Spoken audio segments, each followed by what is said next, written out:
Feta Fetaj është rikthyer te Lokomotiva e Zagrebit. Eksperiencat e Sharia në Emiratet e Bashkuara Arabe rezultoi dështimi më i madh.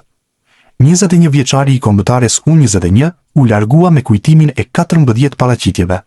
Në total, luajti rreth 700 minuta. Guess who's back, shkruan klubi kroat në rrjetet sociale. Mesfushori ka kontratë që e lidh edhe për 1 vit me Lokomotivën. Për shkak të ngjashmërisë fizike, Feta Fetaj është cilësuar edhe si Modric shqiptar më parë.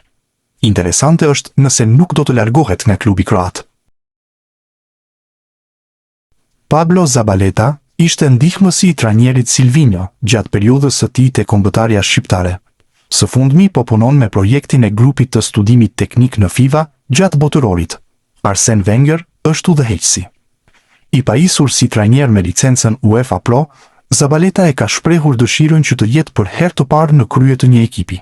Prandaj po fliste për San Lorenzon, pikërisht aty ku nisi çdo gjë.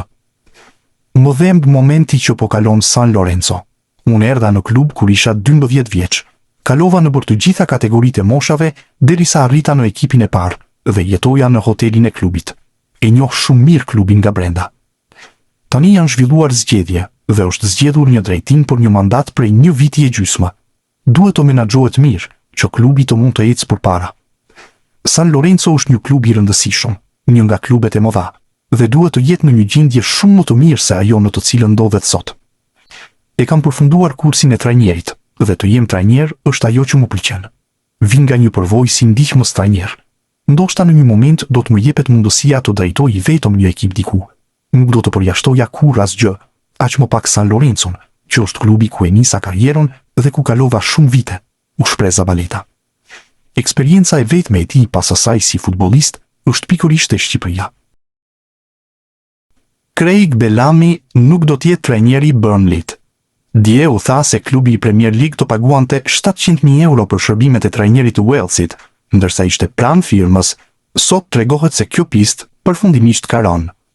Bellamy nuk është gati për rikthimin në Angli. Sky Sports shton se Steve Cooper dhe Rob Edwards mbeten alternativa. Kur nuk e konsiderova që ta pranoja. Burnley është një klub i mrekullueshëm, por të ulesh në stolin e ekipit tënd kombëtar është nderi më i madh dhe kam punë të pambaruara, raportohet të jetë shprehur trajneri i Walesit.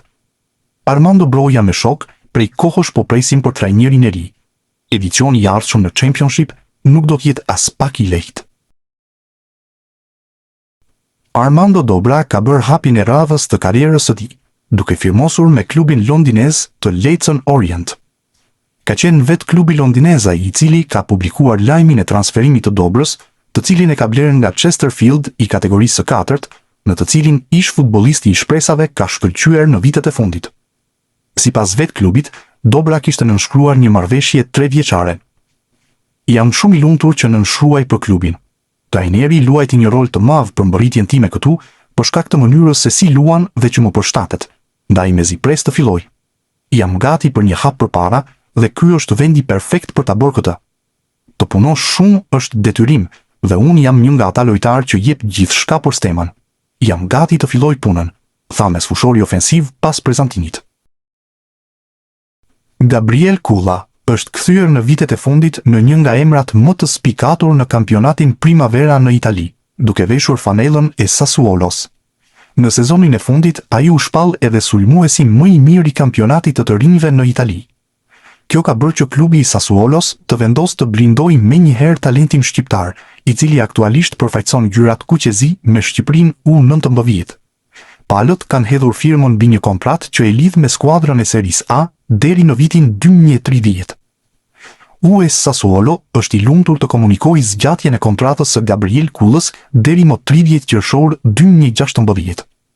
Qendërsulmuesi i ditëlindjes 2008 ka kaluar 3 sezone me fanellën e këtij ekipi, me të fundit në radhët e skuadrës Primavera. Në kampionatin për U20, futbollisti 18 vjeçar ka rënë në sy me 16 gola dhe 8 asiste, duke merituar Primavera Best Awards 2026 si sulmuesi më i mirë, shkruhej në njoftimin e Sassuolos për sulmuesin.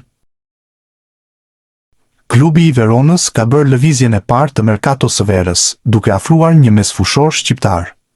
Leorat Bega i është bashkuar klubit të Saporon në Serin B duke nënshkruar një kontratë 3 vjeçare. Mesfushori 22 vjeçar ka qenë pjesë e Stade Nyon në sezonet e fundit në Zvicër dhe tashmë është bërë pjesë e klubit italian, me të cilin ka nënshkruar deri në qershorin e vitit 2029. Bega ka qenë pjesë e Akademisë së Freiburgut në Gjermani, para se të bëhej pjesë e ekipit të Vil në Zvicër, ndërsa në 2 sezonet e kaluara ishte pjesë e Stade Nyon në kategorinë e dytë zvicerane. Mesfushori ka përfaqësuar Zvicrën me ekipet e moshave U19 në të kaluarën. Luis Hasa shfaqet gjithmonë më pranë Avelinos, që është pjesë e serisë B në Itali. Kartonin e 22 vjeçarit e zotëron Napoli, me të cilin ka kontratë deri në vitin 2029.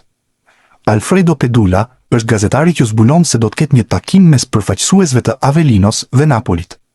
Kujtojmë se Hasa ishte risia e madhe e kombëtares në qershor, ndërsa këtë vit vendosi të hiqte dorë përfundimisht nga Italia për të përfaqësuar Shqipërinë. Avellino po kërkon një mesfushor ofensiv që mund të luajë edhe si trekuartist. 2 javë më parë, më 10 qershor, ju kishim zbuluar disa emra, përfshirë edhe atë të Luis Hasa, i cili është në pronësi të Napolit. Në ditët në vijim, do të zhvillohet një takim mes klubeve për të gjetur një marrëveshje. Në listën e kandidatëve janë edhe Fabio Maestro, David Girma dhe Giacomo Olzer, por Avellino po përpiqet të përshpejtojë negociatat për Hasan, shkruan Pedula. Sivasspor ndodhet në një situatë serioze financiare dhe organizative, ku drejtues të klubit kanë paralajmëruar një afat kritik prej rreth 10 ditësh për shlyerjen e detyrimeve ndaj futbollistëve. Nëse pagesat nuk kryen brenda këtij afati, lojtarët mund të përfitojnë të drejtën e zgjidhjes së njëanshme të kontratave, gjë që do ta çonte klubin në një krizë edhe më të thellë, me rrezik real të humbjes së pjesës më të madhe të skuadrës. Në qendër të kësaj situate është edhe sulmuesi shqiptar Rej Manaj, për të cilin raportohen pagesa të prapambetura. Nëse detyrimet financiare nuk shlyen brenda afatit ligjor, edhe ai mund të aktivizojë të drejtën për të prishur kontratën në mënyrë të njëanshme. Brenda klubit flitet për një situatë emergjente, ku dështimi për të vepruar në kohë mund të çojë Sivassporin drejt një krize të thellë sportive dhe financiare, me pasoja që rrezikojnë seriozisht stabilitetin e tij për sezonin e ardhshëm. Vetëm pak ditë më parë, në media turke u raportua se pritej largimi i Manajt për shkak se klubi e kishte të vështirë të përmbushte kërkesat e tij financiare, dhe me sa duket, largimi tashmë është zgjidhja e vetme. Kristian Aslani është në udhkryq gjatë kësaj vere, pasi nuk ka ende të qartë se ku do të vazhdojë karriera e tij. Nëse një vit më parë ishte mesfushori ai që i diktonte kushtet Interit për një largim të mundshëm nga Zikaltrit, tani janë këta të fundit që diktojnë gjithçka, duke i krijuar jo pak probleme futbollistit. Sipas mediave italiane, vendimi i Interit është që të shes përfundimisht kartonin e Aslanit dhe jo të lejojë më huazimin me të drejtë blerje. Ka disa klube të interesuara për të transferuar mesfushorin, mes të cilëve Cagliari, i cili ka kërkuar informacione rreth tij. Por përgjigja e Interit ka bërë që diskutimet të mbyllen shpejt, pasi kampionët e Italisë kanë bërë të qartë që kërkojnë rreth 10 milion euro për kartonin e mesfushorit. Kjo është një shifër shumë e lartë, të cilën sardët nuk e përballojnë dot, dhe për këtë arsye janë tërhequr menjëherë. E njëjta situatë ka bërë të tërhiqen edhe klube të tjera, dhe kujtojmë se edhe Beshiktashi ka cilësuar të papërshtatshme klauzolën prej 11 milion eurosh të Interit që kishte në kontratën e huazimit. Ndaj për momentin, Aslani është në ajër sa i përket të ardhmes, dhe i mbetet të shpresojë që Zikaltrit të ulin kërkesat për të, pasi përndryshe rrezikon të mbetet si spektator në klub. Kombëtarja shqiptare vazhdon të konfirmojë rritjen e saj jo vetëm në fushën e lojës, por edhe në aspektin ekonomik, sipas të dhënave të fundit të vlerave të trekut, ku Shëzind kanë një vlerë të përgjithshme prej 88.8 milionë eurosh. Mesfusha rezulton në reparti më i kushtueshëm i ekipit, ndërsa disa prej futbollistëve më të rinj të kombëtarës vijojnë të rrisin ndjeshëm vlerën e tyre në tregun evropian. Në krye të listës qëndron Anis Mehmeti, i cili është aktualisht lojtari më i shtrenjtë i skuadrës, ndërsa në fund të renditjes gjenden futbollist me eksperiencë dhe role më të kufizuara në përfaqësuese. Më të shtrenjtët. Në krye të listës së futbollistëve më të vefshëm të kombëtarës shqiptare renditet Anis Mehmeti me një vlerë tregu prej 15 milionë eurosh, sulmuesi i krahut dhe mesfushori ofensiv po kalon një moment të rëndësishëm në karrierë dhe konsiderohet aktualisht aseti më i kushtueshëm i kuqezimve. Pas tij vjen Kristian Aslani me 12 milionë euro, Mysfushori organizator mbetet një nga lojtarët më të rëndësishëm të Shqipërisë dhe një nga emrat me potencialin më të madh për të arritur më tej vlerën në vitet e ardhshme. Podiumi plotësohet nga sulmuesi Mirlind Daku me 9 milionë euro, i cili ka fituar terren fal paraqitjeve të mira dhe golave të shënuar. Më pas vijnë Mario Mitaj me 6 milionë euro dhe Armando Broja me 5 milionë euro.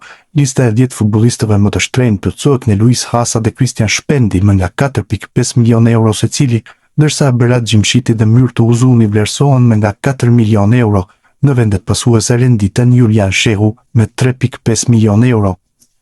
Vlerat më të ulta. Në anën tjetër të renditjes gjenden lojtarët me vlerat më modeste të tregut. Mbrojtësi Naser Ali rezulton futbollistin me vlerën më të ulët me semrave të paraqitur me 300.000 euro, pastaj renditet portieri Panoqirko me 400.000 euro, Simon Simoni, Arlinda Jeti dhe Bujar Plana kanë secili nga 600.000 euro vlerë tregu, ndërsa portieri Alen Sherri vlerësohet me 800.000 euro. Këto shifra nuk reflektojnë të mosdoshmërisht të rëndësinë e tyre në grup, por lidhen kryesisht me moshën, kampionatin ku aktivizohen dhe perspektivën e shitjes në tregun ndërkombëtar të transferimeve. Vlera sipas reparteve. Analiza e skuadrës sipas reparteve tregon qartë se forca ekonomike e kombëtares shqiptare ndodhet në mesfushë. Ky repart ka një vlerë totale prej 43.6 milionë eurosh, duke përbërë pothuajse gjysmën e vlerës së përgjithshme të ekipit. Sulmi renditeti tyti me 26.9 milionë euro fal emrave si Mirlind Daku, Armando Broja, Myrto Uzuni dhe Christian Shpendi. Kjo tregon se Shqipëria ka ndërtuar një repart ofensiv me potencial të konsiderueshëm për të ardhmen. Mbrojtja ka një vlerë totale për 16.5 milionë eurosh, ku peshën kryesore e mbajnë Mario Mitaj dhe kapiteni Berat Gjimshiti, ndërkohë portierët profesorë repartin me vlerën më të ulët me vetëm 1.8 milionë euro në total. Kur analizohet përbërja kombëtare shqiptare nga aspekti financiar, bie në sy dominimi mes fushës e cila profeson repartin më të vlefshëm të skuadrës. Futbollistët e këtij sektori arrin një vlerë totale prej 43.6 milionë eurosh, gati gjysmë e gjithë vlerës së ekipit. Pranira e emrave si Anis Mehmeti, Kristian Aslani dhe Luis Hasa ka bërë që mesfusha të jetë zemra jo vetëm e lojës së kuqezimve, por edhe pasurisë së tyre në tregun e transferimeve. Pas mesfushës vjen reparti ofensiv, i cili kap shifrën e 26.9 milionë eurove. Sulmi shqiptar vazhdon të mbështetet te lojtarë me potencial dhe eksperiencë, ku spikasin Mirlind Daku, Armando Broja, Myrto Uzuni dhe Christian Shpendi. Vlera e lartë e këtij reparti tregon se Shqipëria disponon në alternativa cilësore në fazën sulmuese të lojtarë që mbeten të kërkuar në tregun evropian. Mbrojtja renditet e treta me një vlerë totale për 16.5 milionë eurosh. Pjesa më e madhe kësaj shifre mbështetet te Mario Mitaj dhe kapiteni Berat Gjimshiti, dy futbollistë që profesojnë siguri dhe eksperiencë në prapavi. Edhe pse mbrojtja nuk arrin nivelet e mesfushës dhe sulmit në aspektin ekonomik, ajo mbetet një nga pikat më të qëndrueshme të skuadrës kombëtare. Në fund qëndrojnë portierët me një vlerë të përgjithshme për 1.8 milionë eurosh. Alen Sherri, Simon Simoni dhe Panoqirko formojnë repartin me vlerën më të ulët në ekip, megjithatë diferenca financiare nuk pasqyron domosdoshmërisht rëndësinë e tyre në fushë. Në total, kombëtarja shqiptare arrin vlerën e 88.8 milionë eurove, ndërsa mosha mesatare për 27.4 vjeç tregon se kuqezimtë kanë arritur një ekuilibër mes eksperiencës dhe potencialit për të arritur më tej vlerën e tyre në vitet e ardhshme.